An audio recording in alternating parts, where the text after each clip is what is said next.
And Paul, as someone who's had a lot of business experience over the years, do you see this being particularly important for younger people who are perhaps starting out or progressing their careers to actually have that face time with their bosses? Oh, for the next generation of business leaders, it's vital, Ash, and that's the only way you're going to learn.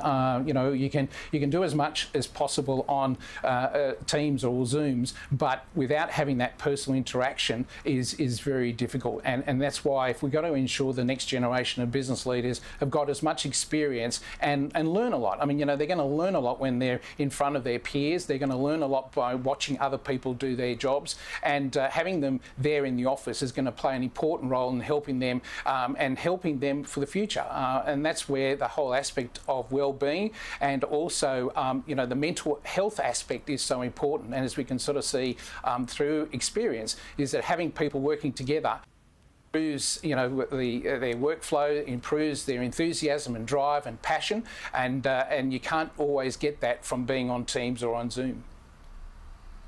Paul, we've just been reporting on retail sales figures. They just came out last hour showing a pretty significant drop that probably doesn't come as a big surprise to you. I'm wondering, though, about the small business owner in the city. I'm thinking corner stores, small cafes.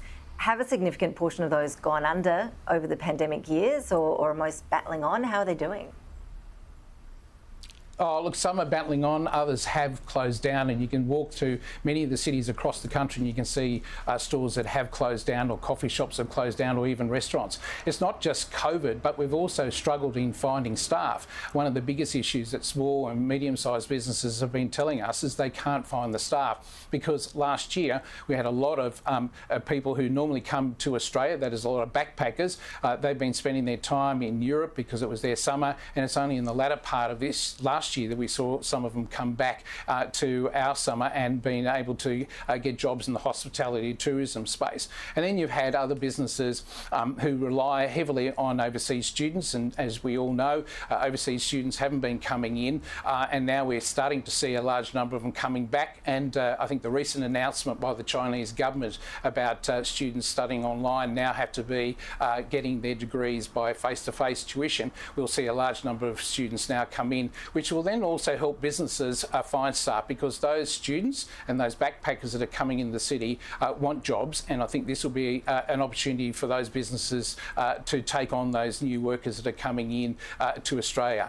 But you're right, I mean, a lot of businesses have really suffered because of COVID, but also have suffered a lot because of the lack of staff. Paul Nicolaou, I think we can all agree with you that we'd all love to see 2023 be the year that Sydney gets its mojo fully back. Really appreciate you talking with us. Thanks so much. Thank you very much, Ash.